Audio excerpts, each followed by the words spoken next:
At Arizona State University, we've made online education better, smarter, and more personalized so you can go further in your aspiring field. I decided to pursue medicine once I realized that ASU did have the online program for biological sciences. You're still required to learn the same curriculum. You're still being tested on the same content that anyone would be tested on in person. The comprehensiveness of the program prepared me so well for medical school.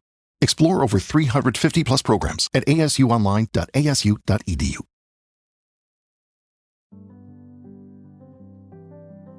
There's a moment no one prepares you for as a parent. It doesn't come with balloons or a ceremony, no announcement, no warning. It's quiet, almost invisible. It's the moment you realize they don't need you the way they used to, not because you failed them, but because you succeeded. And somehow, that can break your heart and heal it at the exact same time. Welcome back to We Are the Hansons. I'm Maya, and if you're new here, welcome. This podcast is about the real stuff. Family, love, relationships, the moments that shape us, especially the ones no one talks about enough. The messy middle, the tender transitions, the things we feel but rarely say out loud because we're afraid people won't understand. Or worse, that they'll judge us for feeling them at all. Today we're talking about letting go as kids grow up. Not the big letting go, like when they leave for college, or get married, or move across the country, but the 1,000 tiny letting goes that happen long before that. The ones that don't come all at once. Not dramatically, but slowly, quietly. In pieces so small, you almost miss them until one day you turn around and realize everything's different. If you're raising littles, if you're watching teens spread their wings, or if you're standing in the strange in-between space where your house somehow feels fuller and emptier at the same time, this episode is for you. And I'll be honest with you, this one's personal. I've been living in this space lately, watching my kids become who they're going to be, feeling proud and heartbroken in the same breath, celebrating their independence while secretly wishing I could freeze them right here, right now. I've been thinking a lot about what it means to let go when everything in you wants to hold on, not because you want to control them or stop them from growing, but because you love them so much that the thought of them not needing you feels like losing something you can't get back. So let's talk about it. Let's talk about the parts of parenting that feel like grief even when nothing's actually wrong. Because maybe, just maybe, if we name it together, it won't feel so lonely. I remember when the house was loud in a very specific way. Not just noise, but the kind of chaos that means life was happening. The kind that told you everyone was home and safe and exactly where they were supposed to be. Little feet running down the hallways at speeds that defied psychics. How is it possible for such small humans to make so much noise? Toys clattering across the floor, always underfoot, always exactly where you'd step in the dark. I used to think I'd never miss stepping on Legos at 3 a.m. I was wrong. Cries that needed immediate attention. Needs that couldn't wait. Mama, mama, mama. That word echoing throughout every room, pulling you in 10 directions at once. Hands reaching for me, always reaching. Up, mama, up. Hold me. Carry me. Don't leave. Stay right here. Back then, motherhood felt heavy in my arms and light in my heart. The weight of their bodies, the softness of their hair, that specific smell only your own children have. The one that changes as they grow but you never forget. The way they'd fall asleep on my chest and I'd be pinned there for hours, afraid to move, afraid to wake them. My arms going numb, but not caring because this moment was everything. My arms would ache. My back would scream. I'd shift positions trying to get comfortable, and they'd stir and I'd freeze, holding my breath, praying they'd settle back down. But I'd stay. Even though my body was exhausted, those moments felt eternal and fleeting all at once, like trying to hold water in your hands. Every day was exhausting. Every night felt endless. The bedtime routines that stretched on forever. One more book, one more song, one more glass of water, one more hug, one more I love you. Just one more minute, Mama. Please. And you'd give it to them because how could you not? Even when you were running on empty, even when you had nothing left. I remember thinking, will I ever sleep again? Will my body ever feel like mine? Will I ever finish a cup of coffee while it's still hot? Will I ever have a conversation that doesn't get interrupted 17 times? I remember counting minutes until bedtime, watching the clock, willing time to speed up, bargaining with the universe for just 5 minutes of quiet. And then, once they were finally asleep, standing at their door in the dark, watching them sleep, watching their little chests rise and fall, their faces peaceful and perfect, wondering how could I miss someone who was still right there, wanting the day to end and never wanting it to end, counting down to bedtime, and then wishing I could rewind and do it all over again. People would say it to me all the time. Strangers in grocery stores, older women with kind eyes and knowing smiles. They'd look at my kids, messy and loud and hanging off the shopping cart, and they'd say, "Enjoy it. It goes so fast." And I wanted to believe them. I really did. But when you're in the middle of it, fast feels impossible. The days drag. They're long and sticky and full of tantrums and messes and negotiations and power struggles over things that don't matter but somehow feel like life or death in the moment. But the years vanish like smoke. One day, you're buckling them into car seats, checking and rechecking the straps, adjusting the mirrors. The next day, they're adjusting the mirrors themselves because their legs are longer than yours. When did that happen? One day you realize you're no longer picking them up automatically. Not because you don't want to, not because the love has changed, but because they're suddenly too big, too heavy, too tall, too old for that. And somewhere along the way, without you noticing, they stopped asking. And no one tells you that the last time you carry your child, you won't know it's the last time.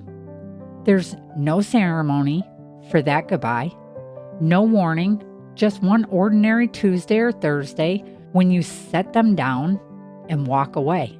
And you never pick them up again. You didn't know. You couldn't have known.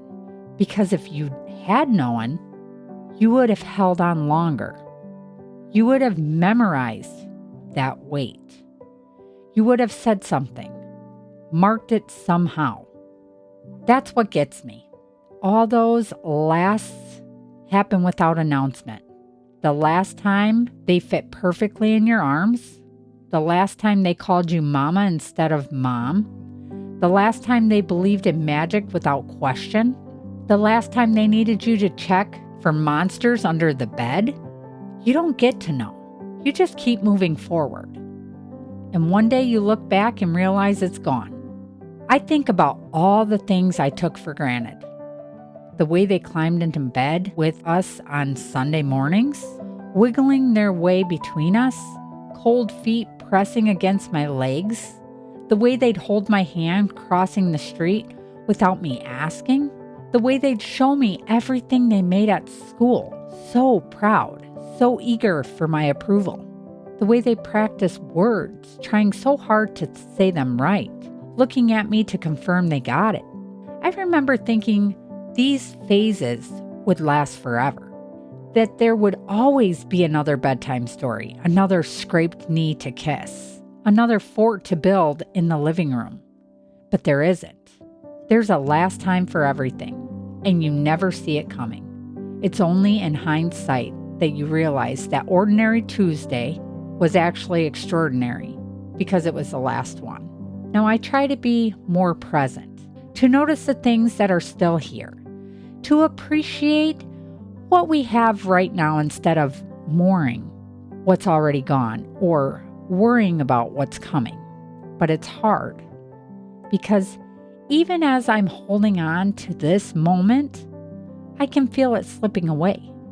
I can see something changing in real time, growing, evolving, becoming, and I'm so proud. But I'm also so sad. And both of those things are true at the same time. Letting go doesn't begin when they move out. It doesn't even begin when they're graduated or get their own license. It begins in tiny, almost invisible moments. Moments so small, you might not even notice them the first time they happen. But they add up. They accumulate. And one day, you wake up and realize everything has shifted. The first time they walk to school without looking back, you stand there on the porch, watching, waiting for them to turn around and wave like they always have. But they don't. They just keep walking. And you tell yourself it's good. It's progress. It's independence. But part of you wants to make them turn around, just to see their face one more time before they disappear around the corner. The first time they closed their bedroom door, when they used to leave it open, that closed door feels like a statement.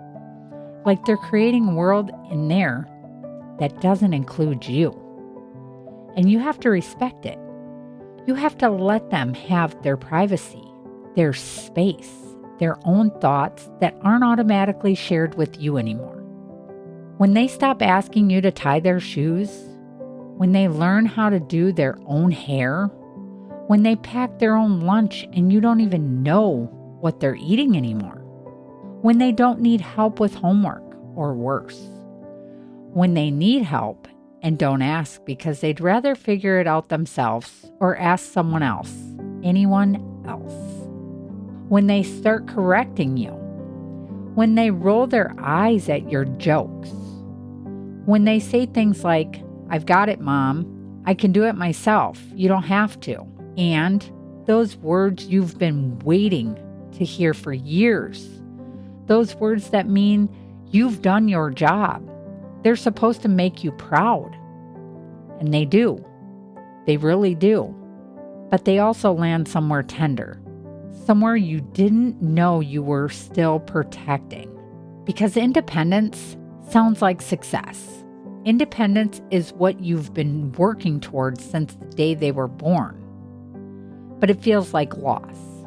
It feels like watching them walk away from you one small step at a time. And you're supposed to cheer. You're supposed to celebrate. And you do.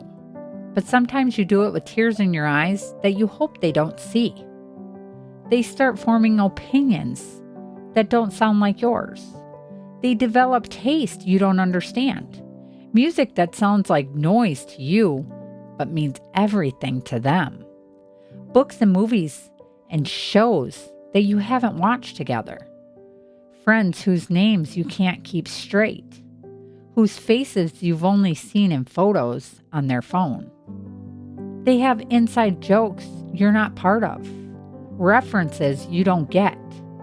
A whole language that developed when you weren't looking. And slowly, gently, you move from being the center of their universe to being part of it.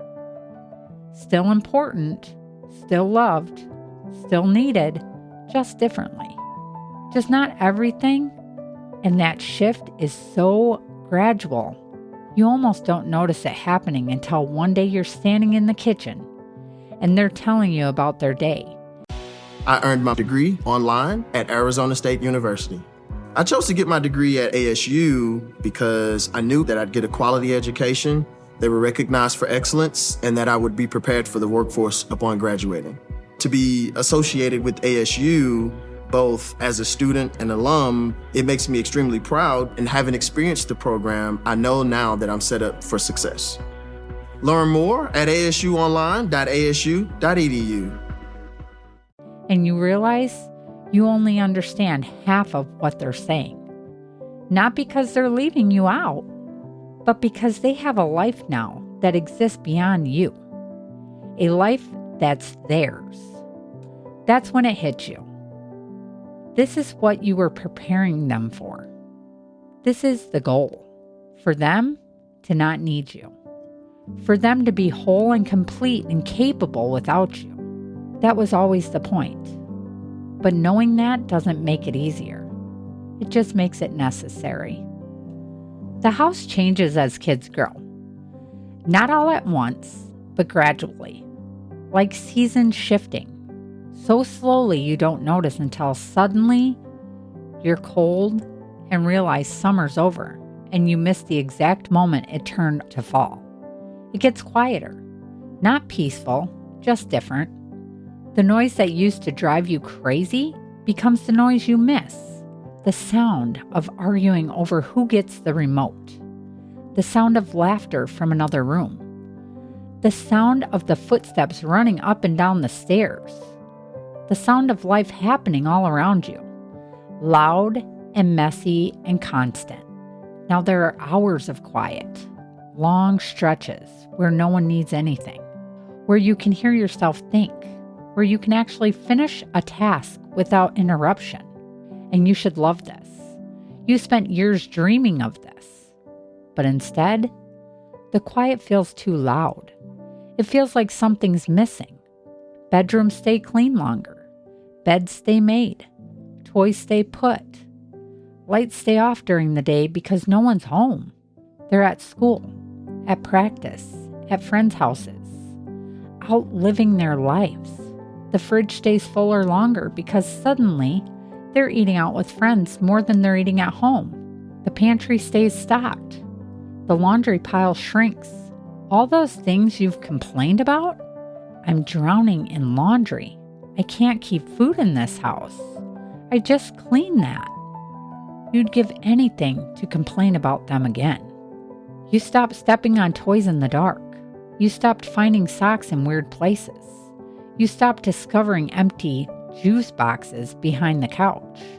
And somehow, that small relief, the one that you prayed for when you were exhausted at 2 a.m, when you were cleaning up yet another spill, when you were picking up the same toys for the 17th time, it makes you a little sad. You start standing in doorways longer than necessary, looking at rooms that feel frozen in time. Their childhood bedroom that still has posters from when they were 12, even though they're 16 now, you know you should take them down. You know they've outgrown them, but you can't. Not yet. Because once you change that room, you can't go back. I found myself lingering in rooms that used to feel chaotic, running my hand along walls that still show the marks of their growing. Pencil lines, tracking height, scuff marks from shoes they've outgrown, that one spot where they drew on the wall in crayon when they were 3 and you were so mad, but now you can't bring yourself to paint over it. Touching walls covered in memories, hearing echoes of laughter that aren't there anymore. The way they used to chase each other through the house playing tag. The way they'd call for me from every room at once. Mom, Mom, Mom, Mom! Like a chorus, like a symphony of need. Sometimes I hear that echo so clearly it takes my breath away. I turn around expecting to see them there, small and needing me. But the house is empty. And there's this strange grief that comes with it. Not because something is wrong, not because they're gone. They're just at school or with friends or in their room with the door closed. They're fine. Everything's fine. Better than fine. But something beautiful has moved on. Something you can't get back no matter how much you want it. And you can't go back. Even if you could, you wouldn't want to. Not really. Because going back would mean they'd lose everything they've gained. All their confidence and independence and capability. You wouldn't take that from them. You wouldn't wish them smaller. But you're allowed to miss it anyway. You're allowed to grieve what was, even while celebrating what is. I walk through the house sometimes and it feels like a museum of childhood. Every room holds a different memory. The corner where they took their first steps, the wall where they measured their height every birthday, the window seat where we'd read together on rainy days. These spaces hold so much history, so much love, so much time that's gone and can never come back.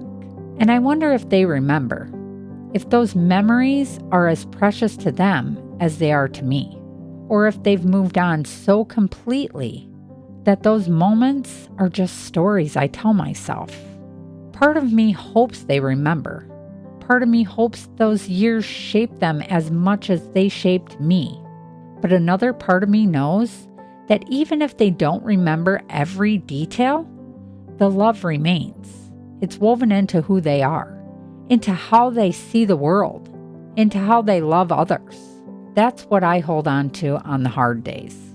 When the house feels too empty and the quiet feels too loud, the knowledge that those years weren't wasted, that every moment mattered, that every sacrifice was worth it, that the love I poured into them didn't disappear. It transformed. It became the foundation they're building their lives on.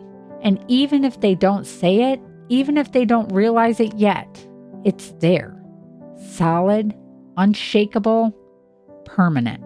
Letting go is tug of war between pride and ache, between who they were and who they're becoming, between holding on and letting go, between the parent you are and the parent they need you to be now.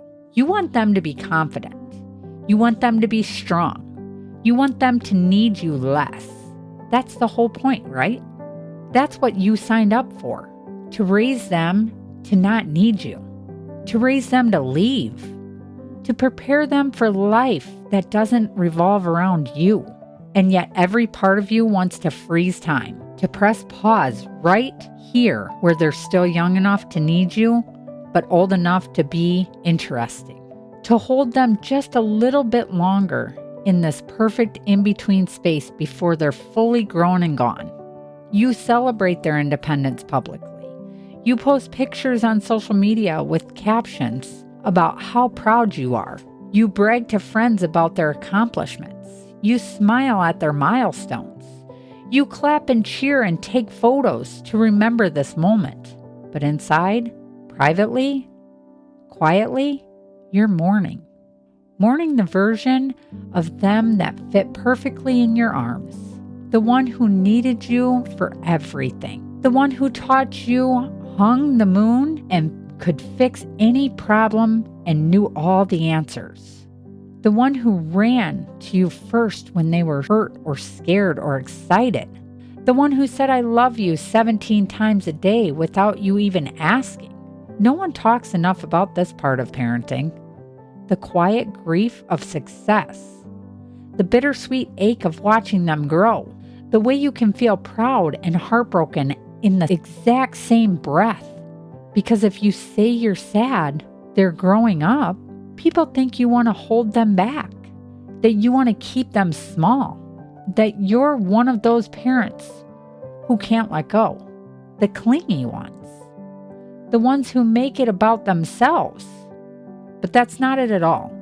You don't want to stop them from growing. You don't want to control them or limit them or keep them dependent. You just want to come with them. You want to stay close while they go far. You want to still matter in the way that you used to matter. And learning to accept that role is changing. That you're not less important just differently important. That takes time. That takes grieving what was before you can fully embrace what is. Learning how to be present without being in the way, how to offer support without controlling, how to give advice without demanding they take it, how to love them loud enough that they feel it, but quiet enough that they have room to breathe. That's one of the hardest lessons of parenthood, maybe the hardest, because everything in you wants to protect them from heartbreak, from failure, from making the same mistakes you made, from all the pain you know is coming that they can't see yet. You want to wrap them up and keep them safe and tell them exactly how to avoid every pitfall, but you can't. You have to let them learn. You have to let them fall. You have to let them figure it out, even when it kills you to watch. There are nights I lie awake worrying about choices they're making, about friends I'm not sure about paths they're taking that feel risky. And I have to remind myself that my job isn't to prevent every mistake. My job is to be there when they make them, to help them process, to help them learn, to show them that failure isn't fatal and mistakes are just stepping stones to wisdom. But knowing that intellectually and living it emotionally are two different things. I can know in my head that they need to struggle. That struggle builds character. That resilience comes from working through hard things, not from avoiding them. But my heart wants to fix it all. My heart wants to smooth every rough edge and remove every obstacle. My heart wants to protect them from pain always. So I'm learning to sit with the discomfort, to bite my tongue, to trust, to believe that they can handle more than I think they can, to remember that I'm raising adults, not children, that my goal is to work myself out of a job, that the better I do at preparing them, the less they'll need me. And that's both terrifying and beautiful. Letting go requires trust. Deep, sometimes terrifying trust. Trust that what you poured into them matters. Trust that those thousands of small moments, the bedtime talks, the car ride conversations, the dinner table debates, that they add up into something, that they took root. All those teachable moments you weren't sure they were even listening to, all those times you modeled kindness even when you didn't feel kind, all those times you chose patience over frustration, or at least tried to, all those apologies when you got it wrong, all those conversations about values and characters, and doing the right thing even when it's hard. Trust that the values you modeled took root. Even when you weren't perfect, even when you messed up and you had to say, I'm sorry, I shouldn't have said it, that I was wrong. Maybe especially then, because teaching them that adults make mistakes too, that we're all still learning, that grace and growth are lifelong. Maybe that's the most important lesson of all. Trust that even when they stumble, they know how to stand back up because you taught them how. Not by shielding them from every fall, but by being there when they did fall. By brushing them off and telling them it's okay to try again. By showing them that failure isn't fatal, that mistakes are just information, that resilience is built, not born. It's realizing that your job was never to keep them close. Your job was to prepare them to leave, to build wings, not cages, to give them roots and wings, to make them strong enough and brave enough and capable enough that they don't need you anymore, not the way they used to. And that realization, it's both empowering and devastating because it means you did your job well. You succeeded.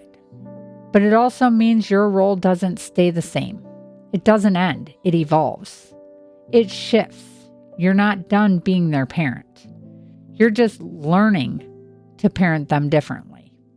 You move from protector to supporter, from director to witness, from decision maker to advisor, from the one who solves their problem to the one who listens while they figure it out themselves, from center stage to quiet presence in the wings, still there, still watching, still ready if they need you, still loving them with everything you have, but letting them take the lead.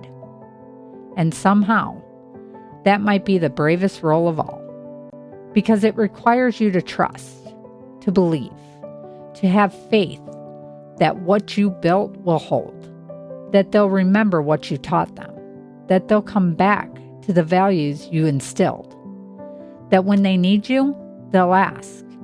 And when they don't ask, it's not because they don't love you. It's because you did your job so well, they can stand on their own. Here's the beautiful thing no one tells you. They come back. Maybe not in the same way.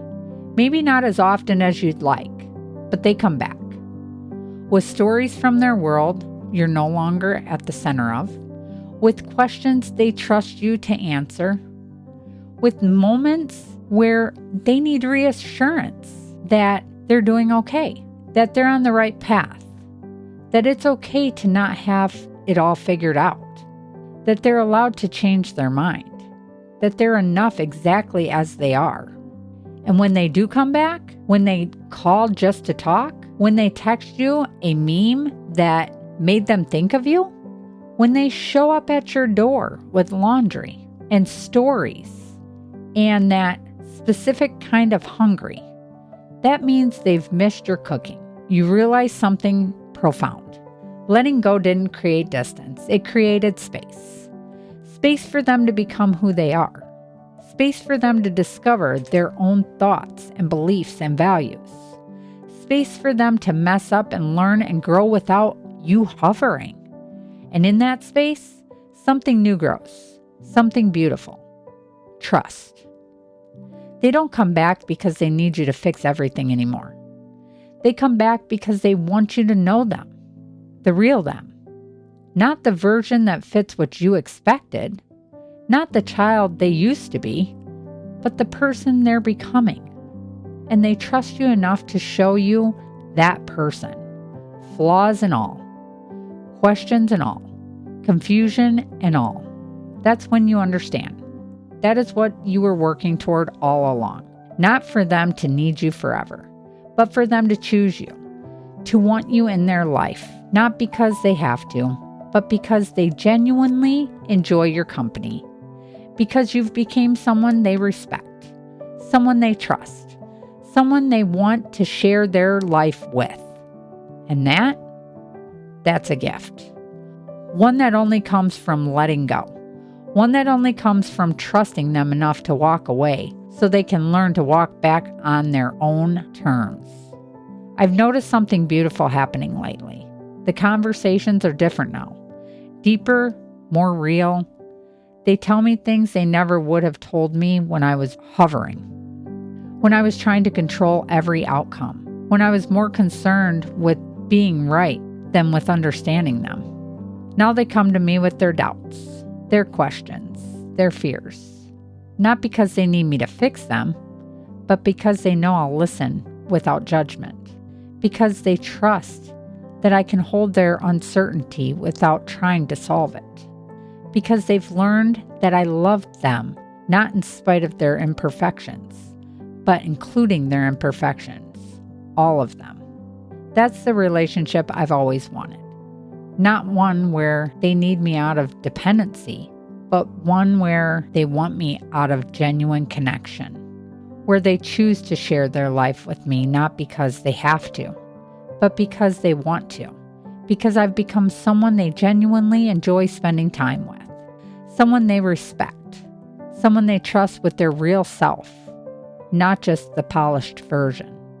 And I realize now that this is what I was working toward all along. Not to be needed forever, but to be wanted. Not to be the center of their world, but to be a safe place in it. not to control their path, but to walk alongside them on their journey. That's what letting go makes possible. That's the gift waiting on the other side of the grief. As parents, we don't stop loving differently. We learn to love wider. We learn to hold space instead of holding hands. To be the safe place they can return to without feeling trapped. To be the steady ground they can count on while they explore the world. We learn to listen more than we speak. To ask questions instead of giving answers. To say, tell me more instead of here's what you should do. To resist the urge to jump in and solve when they just need us to sit with them in the problem. We learn to offer guidance without control, to share our wisdom without demanding they follow it, to say this is what I think, but you have to decide for yourself. To respect their path might look different from ours, and that's not just okay, it's necessary. We learn that letting go doesn't mean stepping away. It means standing steady while we step forward, being the ground beneath their feet, not the ceiling above their heads, being the foundation they can build on, not the walls that keep them in. And some days, that's harder than anything we've done before. Harder than the sleepless nights when they were babies, harder than the tantrums and terrible twos, because at least then, you knew what they needed. You could fix it. You could make it better. But now you have to watch them struggle and not rescue them. You have to let them make choices you disagree with and not intervene. You have to trust the process because it requires a restraint. It requires biting your tongue when you want to warn them. It requires watching them make choices you wouldn't make and not saying I told you so when it doesn't work out. It requires trusting them to learn on their own lessons, even when you could save them the trouble, even when you know exactly what's going to happen and they can't see it yet. But here's what I'm learning. The more space I give them to grow, the more they invite me in. The less I push, the more they lean in. The more I trust them, the more they trust me with their real thoughts and feelings, not the sanitized version. Not the version they think I want to hear, but the truth. And that truth, even when it's hard to hear, even when it's not what I expected, that's the relationship I've always wanted. One built on mutual respect. One where they know I see them for who they are, not for who I hoped they'd be. One where they feel safe enough to be honest. One where they choose to include me, not out of obligation, but out of genuine desire to share their life with me. There's one thing I've learned through all of this. Food is a way of anchoring family. No matter how old they get, no matter how far they roam, no matter how much their world expands beyond you, there are certain smells that pull them home, certain tastes that mean safety, certain rituals that say you belong here, certain dishes that hold 1,000 memories in every bite. The food we made when they were sick, the food we celebrated with, the food that said, I love you when words felt too small. So I want to share a recipe today. One that's been part of our family during every season of growth. The one I make when someone needs to feel held, when the house feels too quiet, when I miss them, when they come home and need to remember what home tastes like. Slow simmered Sunday chicken and dumplings. This is a comfort food. The kind that doesn't rush, the kind that fills the house with warmth and memory, and the promise that no matter what changes, some things stay the same. The kind that says, you're home. 1 whole chicken, or 4 to 5 bone-in thighs. 8 cups of chicken broth, 1 onion diced, 3 carrots sliced, 3 celery stalks chopped, 3 cloves garlic minced, salt, pepper, thyme, to taste, 2 bay leaves. For the dumplings, 2 cups of all-purpose flour, 1 tablespoon of baking powder, 1 teaspoon of salt, 3/4 cup whole milk, 3 tablespoons butter melted. Let the chicken simmer slowly with vegetables and seasoning, low and slow, not rushed. This isn't a recipe you can hurry, and that's the point. Some things are worth the wait. Let the flavors deepen, like time does with us. like relationships do when you give them space to develop. Let the broth become something more than the sum of its parts. Let the transformation from ingredients into something that feeds more than just hunger. While it simmers, make the dumplings. Mix the dry ingredients in a bowl. Then fold in milk and butter, gently. Don't overwork it. Don't overhandle it. Some things are better when you don't force them, when you let them be what they're meant to be without trying to control every step. The dough will be shaggy, imperfect. It's okay. That's how it's supposed to be. Drop a spoonful gently into the simmering broth. Watch them sink. Trust they'll rise. Cover the pot. This part is important. You have to cover it and leave it alone. Resist the urge to peek. Resist the urge to stir. Resist the urge to check if it's working. Just trust the process. Trust the transition is happening even when you can't see it. Let them rise. Let them soften. Let them become what they're meant to be. Because some things, like dumplings, like children, like family, are meant to be held gently, given space to grow, trusted to become. After about 15 minutes, uncover the pot. See how they've transformed, how they absorbed the broth and grown and become tender, how they've become exactly what you hoped, even though you couldn't control the process. Serve it warm. Gather whoever is home, whoever can make it. Don't wait for everyone to be there. Don't save it for a perfect moment. Make this moment perfect by being together, whoever's here. Ladle it into bowls, pass the bread, sit around the table, put the phones away, and let the table do what it always has done best. Bring everyone back together. Create a space where everyone belongs. Remind you that no matter what changes, this is constant. This is home. Even if it's just for an hour. Even if it's just for this meal. This is an anchor. This is what holds. This is what they'll remember when they're far away and missing home. Not the perfect moments, but these moments, the ordinary ones. The ones where we gathered around food and love and told each other without words, you matter, you belong, you're always welcome here. Letting go doesn't mean losing them. It never did. It means loving them enough to trust who they're becoming. It means stepping back so they can step forward. It means being proud of who they are, not just who you'd hoped they'd be. It means accepting that your role is changing, that you're not the center of their universe anymore, and that it's not a failure, that's success. That's what you were working towards all along. To raise them to not need you, to raise them to be whole and complete and capable without you.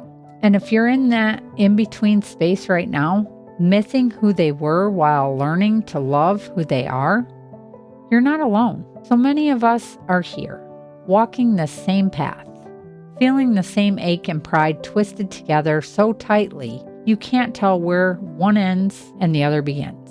You're doing it right, even when it doesn't feel like it, even when you're crying in the car after drop-off because they didn't look back. Even when you're standing in their empty bedroom wondering where the time went. Even when you're scrolling through old photos, wishing you could go back just for a day. Especially then. Because that grief, that ache, that bittersweet feeling, it's proof that you loved them well, that you were present, that you showed up, that these years mattered. You can't miss what you didn't love. You can't grieve what wasn't precious. Let yourself feel it. It's not a weakness. It's love in a different form. Thank you for being here with me today. Thank you for letting me into your space, your car, your kitchen, your morning routine, wherever you are. Thank you for trusting me with your time and your heart and your story. Because I know if you're feeling this, you understand. And there's something healing about knowing we're not alone in this. This has been We Are the Hansons. And wherever you are in your parenting journey, whatever phase you're in, whatever age your kids are, whatever challenge you're facing, remember this. Hold on gently and let go bravely. Love them loud enough that they feel it, but quiet enough that they have room to breathe. Trust what you built. Believe in who they're becoming, and know that letting go doesn't mean goodbye. It just means hello to something new. Every phase of parenting asks something different of us. When they're babies, it asks for our bodies, our sleep, our constant presence. When they're toddlers, it asks for our patience, our energy, our willingness to repeat ourselves 1,000 times. When they're school-aged, it asks for our time, our attention, our involvement. But when they're growing up, it asks for our courage, our trust, our willingness to step back. And that might be the hardest thing it asks for yet. But here's what I want you to hear. You're not alone in this. Every parent who's ever loved a child has walked this path, has felt this ache, has struggled to let go while holding on, has celebrated growth while mourning what's lost, has felt proud and heartbroken in the same breath. This is universal. This is part of loving someone enough to let them become who they're meant to be. So be gentle with yourself. On the days you want to hold on too tight, on the days you're grieving versions of them that don't exist anymore, on the days you're scared of all things that could go wrong, on the days you wonder if you did enough, said enough, loved enough. You did. You are. You will. The fact that you're worried about it means you care. And that care, that love. With so many options, why choose Arizona State University? For me, the only online option was ASU because of the quality. Their faculty was really involved with their students and care about your personal journey. The dedication to my personal development from my professors, that's been extremely valuable to me. Earn your degree from the nation's most innovative university. Online. That's a degree better. Explore more than 350 plus undergraduate, graduate, and certificate programs at asuonline.asu.edu. That intention, it matters more than perfection ever could.